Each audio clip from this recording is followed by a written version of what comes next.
Varicose వ్యాధితో బాధపడుతున్నారంట. తక్కువ ఖర్చుతో ట్రీట్మెంట్ కావాలి అనుకుంటే ఎవిస్ హాస్పిటల్ని సంప్రదించండి. నమస్తే రమ్మగారు. నమస్తే చే. ఏదైనా మంచి చందమామ కథ చెప్తారా? అబద్ధాల అక్క చెప్దాం. అబద్ధాల అక్క బాగుంది. నిజాల చెల్లెలు అనమాట. అదే కదా. పూర్వం అట మణిపురం రాజ్యానికి యువరాజు విజయుడు, మంత్రి కుమారుడు మహేంద్రుడు, వీళ్ళిద్దరూ మంచి ఫ్రెండ్స్ అట. అయితే వీళ్ళు ఏం చేశారు, ఒకరోజు వేటకు వచ్చారు. కుర్రాళ్ళు కాబట్టి మామూలు రాజుగారి వేటకు వస్తే ఏమంతో గుంపుతో బయలుదేరుతారు, పెద్ద సమూహం ఉంటారు కదా. ఇక ఈ మంది మార్బలాలు ఏం లేవు, వాళ్ళిద్దరే బయలుదేరారు, ఒకళ్ళకొకళ్ళు తోడు. అయితే ఈ వేట తమకంలో పడి వాళ్ళు చీకటి పడింది, తర్వాత ఏమో దారి తప్పిపోయారు, చూసుకోలేదు. ఇక తిరగ్గా నీళ్ళు ఎక్కడ ఉంటాయి, నీటి ఇవక ఎక్కడుంది, వీటి వేటగాళ్ళు వెనకాల వస్తే ఒక్కొక్కడు చూస్తాడు, అక్కడ నీళ్లు ఉన్నాయి ఇక్కడ నీళ్లు ఉన్నాయని చెట్టెక్కి. వీళ్ళు ఉన్నదే లింగులు ఇటుకు ఇద్దరు. దాహం వేసేస్తోంది, ఆ నీళ్ళకి ప్రయత్నం ఎట్టా చేయాలో తెలియలే. ఇద్దరు కలిసే వెతుక్కుందాం, మళ్ళీ దారి తప్పితే ఇంటికి వెళ్ళలేమని ఇద్దరు కలిసి తిరగటం మొదలెట్టారు. అడవిని బడి తిరిగితే వాళ్ళకి ఒక పాడుపడిన దేవాలయం కనపడింది. పాతగా ఉంది, ఎవ్వరు లేరు అక్కడ. దగ్గరికి వెళ్తే వీళ్ళకి లోపల మనుషులున్న సందడి వినపడుతుంది. ఎవరో మనుషులు మాట్లాడుతున్నట్టు, గజ్జలు గాజులు వాటి గలగల. తలుపు కొట్టారు. తలుపు కొడితే తలుపు తీశారు. ఎవరో తీరా చూస్తే ఓ ఇద్దరు అమ్మాయిలు ఉన్నారు అక్కడ. చక్కగా అందంగా చిలకల్లా ఉన్నారు, వయసులో ఉన్న అమ్మాయిలు. పాత మాసిపోయిన బట్టలు వేసుకుని ఉన్నారు. ఆశ్చర్యపోయారు. ఎవరు ఏమిటి అని కనుక్కుంటే వీళ్ళు చెప్పారు, నేను రాజకుమారుని విజయుడిని, ఇతను మా మంత్రి గారి అబ్బాయి మహేంద్రుడు. అడవిలో దారి తెప్పాం, కాసిన మంచినీళ్ళు కావాలి అని అడిగేసరికల్లా సరే అమ్మాయిలు ఇద్దరు లోపలికి వెళ్ళారు. పెద్ద పెద్ద జడలు వాళ్ళు చక్కగా ఉన్నారు. లోపలికి వెళ్ళి కాసిన అడవి పళ్ళు ఏవో పట్టుకొచ్చారు. తేనె తెచ్చారు కొద్దిగా ఒక కప్పుతోటి. తర్వాత 2 చెంబులు మంచినీళ్ళు పట్టుకొచ్చారు, మట్టి పెడతలతోటి తెచ్చారు. వీళ్ళిద్దరూ మంచినీళ్ళు తాగి ఆ 2 పళ్ళు నోట్లో వేసుకుని తేనె కాస్త పుచ్చుకునేసరికి ఓపిక వచ్చింది. మధ్యాహ్నం నుంచి ఎండను బట్టి తిరుగుతున్నారు కనుక. అయితే ఈ రాజకుమారుడు అడిగాడు, ఎవరు మీరు, ఇంత నిర్జనమైన అడవిలో ఎట్లా ఉన్నారు ఏమిటి అంటే, ఈ అక్క చెప్పింది, మేము రాజకుమార్తెలమేనండి. మరి ఒక రాక్షసి, ఒక ఆవిడ ఒక రాక్షసుడి కోసం పెళ్లి సంబంధాల కోసం వచ్చి మమ్మల్ని ఇద్దరిని ఎత్తుకుపోయింది, తీసుకొచ్చేసింది. మా నాన్న ఎంత బతిమలాడిన ఆవిడ వదలలేదు. మేమేమో తప్పించుకుని ఇందులోకి చేరిపోయాం, ఈ గుళ్ళోకి.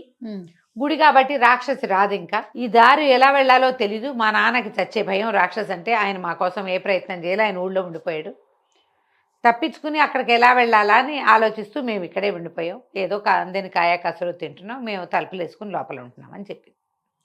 చెప్పేసరికల్లా ఈ మంత్రి కుమారుడికి, రాజకుమారుడికి విపరీతంగా నచ్చింది ఆ అమ్మాయి. ఆ మాట్లాడే పెద్ద పిల్లేమో కుసుమావతి పేరు, అక్కయ్య. పక్కన నిశ్శబ్దంగా వస్తువులు మాత్రమే అందిస్తూ బొమ్మలా నుంచున్నదేమో కమలాక్షి చెల్లెలు. బాగా ఆలోచించుకుని మంత్రి కుమారుడిని పక్కకి తీసుకెళ్ళాడు. ఏమో వీళ్ళు ఏదో రాజకుమార్తెలు అని చెప్తున్నారు, ఈ పిల్ల నాకు మహా నచ్చింది సుమి, తీసుకుపోయి పెళ్లి చేసుకుంటే ఎలా ఉంటుంది అని అడిగాడు. మంత్రి కుమారుడు అన్నాడు, నీతో మాట్లాడిన అమ్మాయిని నువ్వు చూసావు, మాట్లాడకుండా ఉన్న అమ్మాయిని నేను చూశాను, ఆ అమ్మాయి కూడా మహా బాగుంది, మరి ఆ పిల్లని నేను చేసుకుంటాను, అక్కా చెల్లిని చేసుకుందాం, మన ఇద్దరు మిత్రులం కదా, తీసుకుపోదాం పట్టన్నాడు. సరే ఇద్దరు మళ్ళీ వచ్చారు. మాట్లాడుకుని, అమ్మాయి మేమిద్దరం పెళ్లి చేసుకుంటాం, ఇక్కడ ఎందుకు, మాతో పాటు వచ్చేసేయండి, తర్వాత చూద్దాం మీ సంగతి, మీరు ఊరెళ్తాలు గీరెళ్తాలు ఆలోచిద్దాం అనేసరికల్లా ఈ పిల్లలిద్దరూ సరేనని ఒప్పుకున్నారు. బట్టలు సర్దుకోవడానికి లేదా బట్టలు మార్చుకోవడానికి అక్కా చెల్లి ఇద్దరు లోపలికి వెళ్ళారు. లోపలికి వెళ్ళగానే కమలాక్షిని అడిగింది అక్కయ్యని, ఏమిటి అక్క అన్ని అబద్ధాలు ఆడేవు, రేపొద్దున మాట బయటపడితే ఎంత ప్రమాదం, ఇప్పుడు వాళ్ళు రమ్మంటే వాళ్ళ వెనకాలబడి వెళ్ళిపోయామంటే అమ్మాయమైపోతుందే అన్నది.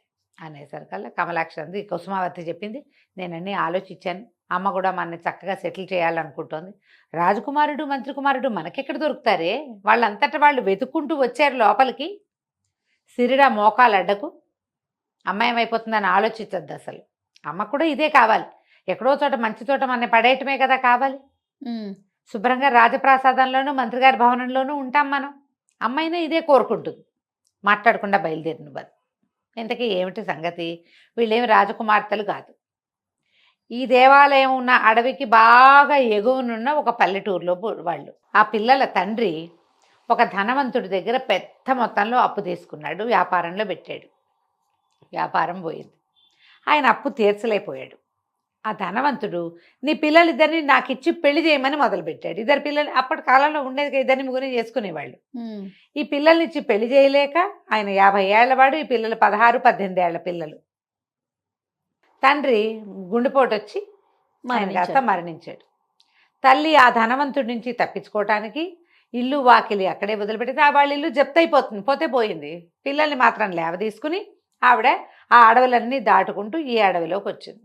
ఇక్కడ ఈ పాడుపడిన దేవళం ఉండి ఎవ్వరూ మనుషులు లేకపోవడంతో లోపల నుయ్యి ఉంది.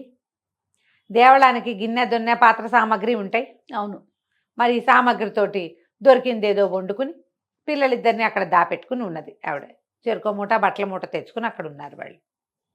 ఈవిడేం చేసింది, రోజు పిల్లలిద్దరిని ఇక్కడే ఉంచి ఆవిడ సమీపంలో ఉన్న ఊళ్ళకెళ్ళి ఏదైనా అడిగి తెచ్చుకుంటుంది. అక్కడి నుంచి తెచ్చుకున్న బియ్యంతో ఒక వారం 10 రోజులు కాలక్షేపం చేస్తారు. ఆ కాలం ఏంటంటే ఎవరైనా అడిగితే ఓ గుప్పెడు బియ్యం పెట్టడమే అప్పటి పద్ధతి. కాయా కసరు అడవిలోనే ఉంటాయి. అట్లా కాలక్షేపం చేస్తున్నారు. ఈ పిల్లలిద్దరిని ఏమో కుసుమావతిని కమలాక్షిని ఇప్పుడు రాజకుమారుడు మంత్రి కుమారుడు రా రా రా అన్నారు. సరే ఇద్దరు బయలుదేరారు.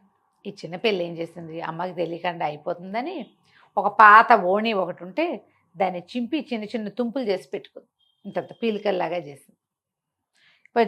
మంత్రి కుమారుడేమో గుర్రం ఎక్కింది కమలాక్షి, రాజకుమారుడి గుర్రం ఎక్కింది కుసుమావతి. ఆ గుర్రం ఎక్కి వెళ్తూ ఈ పిల్ల ఏం చేసింది, తను తెచ్చుకున్న సంచులోంచి ఒక్కొక్క గుడ్డ ముక్క లైన్గా వేసింది. ఇద్దరు భవనాలకు చేరారు. రాజుగారు మంత్రి గారు వేరే ఏదో వ్యవహారం మీద ఊళ్ళో లేరు.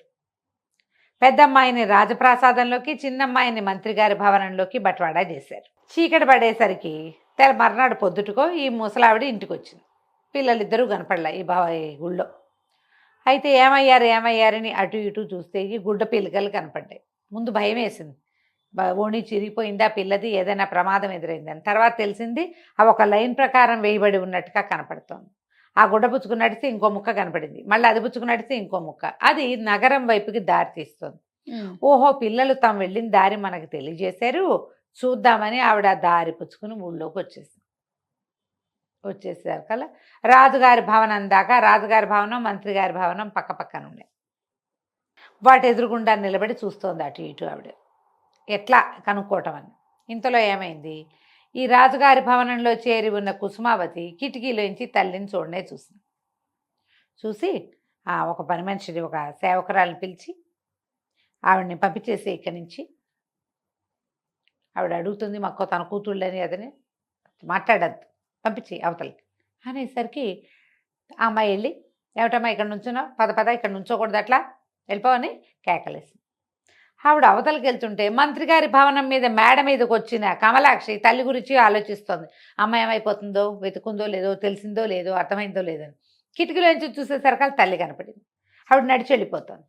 వెంటనే ఒక పని మనిషిని పిలిచి కేకేసి ఆ వెళ్ళిపోతున్న ముసలావిడిని తీసుకురా, మర్యాదగా తీసుకురా అని చెప్పింది. పని మనిషి వెళ్ళి పరిగెత్తుకుంటూ వెళ్ళింది. అమ్మ, బిల్డింగ్లో మంత్రి గారికి కాబోయే పెళ్లి కూతురు మిమ్మల్ని రమ్మంటోంది, రండి అని తీసుకెళ్ళి. ఆ పెళ్లి కూతురు ఎవరో ఈవిడికి తెలియదు. పైకి వచ్చి చూసేసరికి కమలాక్షి చిన్న కూతురు కనపడంగానే తల్లి పిల్ల కావలించుకున్నారు. సరే ఆవిడ ఏమంది, ఈ అమ్మాయి ఏం చేసింది, చక్కగా ఒక పూట గడిచిందిగా, అందరూ అలవాటు అయ్యారు. ఈ అమ్మాయి కాబోయే పెళ్లి కూతురు అని వాళ్ళకి తెలుసు. ఈవిడికేమో శుభ్రంగా అన్నం పెట్టించి తన గదిలోకి తెప్పించి తల్లికి, అమ్మాయి ఇంత దూరం నడిచి వచ్చావు, ఈ మంచం మీద పడుకో అని తన తలపం పక్కన చిన్న మంచం ఉంటే ఆ మంచం వేయించి ఆవిడని అక్కడ పడుకోబెట్టి. సాయంత్రానికి మంత్రి గారి కుమారుడు వచ్చాడు. గదిలోకి వచ్చాడు కానీ ఆ మంచం మీద పడుకున్న ఆవిడ పేరెత్తల అతను. ఈ అమ్మాయి చెప్దామనుకుంది. తల్లికి చెప్పింది. అక్క ఏమో ఇట్లా అంటోందమ్మా అంటే తల్లి అంది, వద్దమ్మా ఏమీ చెప్పద్దు, ఎలా జరుగుతుందో అట్లా జరగని. ఈ ఇద్దరు పిల్లలు మీ ఇద్దరిని వాళ్ళిద్దరు పెళ్లి చేసుకుంటే హాయిగా ఉండండి మీరైనా, నాదేముంది, నేను గుళ్ళోనే ఉంటా, ఏదో తెచ్చుకుని కాయకాసులు తింటాను, నేను ఉన్న నాళ్ళు ఉంటా, నాకంటే మీరు ఇంపార్టెంటు, నాకు ఏదైనా రేపొద్దున అయ్యిందనుకో మీకు దారి లేకుండా అయిపోతే అద్భుతమైన దారి దొరికింది, అక్క చెప్పిందే కరెక్ట్, అబద్ధాలు చెప్పినా కూడా అబద్ధమే చెప్పింది అయినా సరే అంటే సరే. ఆవిడేం చేసింది, పడుకుని నిద్రపోయింది. రాక మంత్రి కుమారుడు వచ్చాడు, చూశాడు కానీ మాట్లాడలా, కామ్గా ఉండిపోయాడు. ఏమైంది, ఇప్పుడు ఇక్కడ రాజుగారు మంత్రి గారు లేరు, 4 రోజుల్లో వస్తారు. ఈ తల్లి ఇక్కడే ఉంది. ఇవి చెల్లెలు అడిగింది అక్కనే, అమ్మ కూడా వచ్చింది ఏం చేద్దాము అంటే, అమ్మని పంపించేసి మనం పెళ్లి చేసేసుకుందాం అని చెప్పేసింది అక్క. బాధగానే ఉంది, కానీ ఏం చేస్తాం, చెల్లెలు అంత తేలిగ్గా బాధపట్టాలి అక్క, కొంచెం లోపల బాధపడతాం, పైకి తెమకట్లేదు అనమాట. ఇంతలో రాజుగారు మంత్రి గారు వచ్చారు. ఇప్పుడు ఇంకో కొత్త ఇష్యూ వచ్చింది. రాజుగారు ఏమంటాడు, వీళ్ళు రాజకుమార్తెలు అని చెప్పావు కదా, ఏ రాజకుమార్తెలో చెప్పమంటారు. ఆ అమ్మాయి ముందు ఏ రాజ్యం అని వీళ్ళు అడిగితే ఏం చెప్పింది, ఆ కుసుమావతి అబద్ధాలు చెప్పిన పెద్దమ్మాయి. ఎందుకండి ఆ రాజ్యం పేరు చెప్పినా, మా నాన్న పేరు చెప్పినా మాకు పరువు తక్కువ, మీకు పరువు తక్కువ, మా నాన్న పరువు పోతుంది నేను చెప్పనంటు. అది లేదుగా.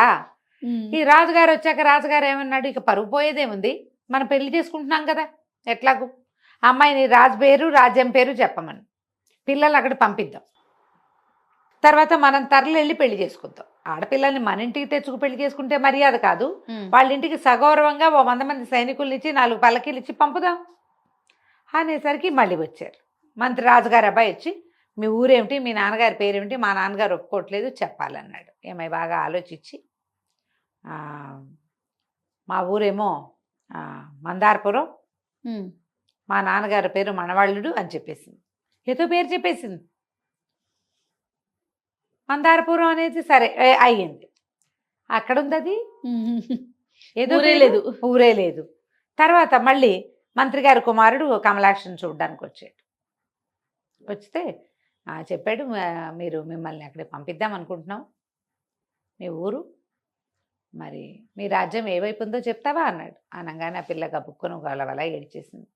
మందారపురం లేదు, మనవాళ్ళు లేడు, మాది మేము అసలు రాజ కన్యలమే కాదండి, మా అక్క మమ్మల్ని క్షమించండి, మా అక్కయ్య అబద్ధం చెప్పింది, ఏ రాజ్యము లేదు, మేము పల్లెటూరు వాళ్ళం, చదువుకున్నాం అంతే, కాస్త 4 ముక్కలు, గుళ్ళో రకరకాల పుస్తకాలు ఉంటే అవి కూడా చదువుకుని మంచి భాష పట్టుబడింది మాకు, కొంతకాలంగా అక్కడే ఉన్నాము, మమ్మల్ని పంపించేసేయండి, మా దారిని మేము వెళ్ళిపోవచ్చు, కానీ దారి తప్పుతామని భయంగా ఉంది, గుడి దగ్గర దింపేసేయండి మమ్మల్ని అనేసరికి నవ్వాడు మహేంద్రుడు పక్కపక్క. మీరు అబద్ధం చెప్పారని నాకు మొదటి రోజునే తెలుసు, కుమారుడు విపరీతమైన ప్రేమలో పడ్డాడు మీ అక్కయ్యతోటి, ఆ అమ్మాయి అబద్ధం చెప్తుంటే నీ మొహం చూసినప్పుడే నాకు తెలిసింది అది నీకు నచ్చలేదని. మీ అక్కయ్య చెప్పిన మందారపురము, ఈ మనవాళ్ళనే రాజు అసలు భూప్రపంచం మీదే లేరు, ఇక్కడికి 1000 యోజనాల దూరంలో అలాంటి ఊరే లేదు, మీరు రాజకుమార్తెలు కాదు అన్న మాట నేను చెప్పేదాకా మా రాజుగారి అబ్బాయికి అర్థం కాలేదు, అతనంత ప్రేమలో ఉన్నాడు, నాకు కూడా నువ్వంటే ఇష్టము ప్రేమ ఉన్నప్పటికీ నేను కొంచెం ఆలోచిస్తున్నా, అతను ఆలోచించట్లేదు, మీకు వచ్చిన భయం ఏం లేదు, మీరు రాజకుమార్తెలు కాదని మేము రాజుగారికి చెప్పేశాము, రాజకుమార్తె కాకపోతే పెళ్లి చేయరేమోనని ఈయన విజయుడు చాలా దిగులు పడ్డాడు. కానీ రాజుగారికి ఏం అభ్యంతరం లేదు. ఓహో, ఆయన కొడుకును ఓదార్చి, నీకు మామూలు పెళ్ళి అయినా సరే పర్వాలేదు, నీకు నచ్చటమే కావాలన్నారు, కాబట్టి మన పెళ్ళికి వచ్చిన ఢోకా ఏం లేదు, మీ అబద్ధాలు ఆడటం సరిగ్గా చేతకాని మీ అక్క, అసలు అబద్ధాలే ఆడలేని నువ్వు, ఇద్దరు మాతో పాటే ఉండొచ్చు హాయిగా అని చెప్పాడు.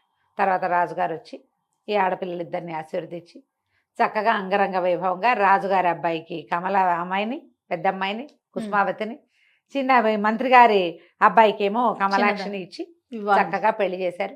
వాళ్ళ అమ్మని కూడా ఇక ఊరు పంపల, ఆ దేవాలయానికి నువ్వు వెళ్ళక్కర్లేదు, హాయిగా మాతో ఉండమన్నారు.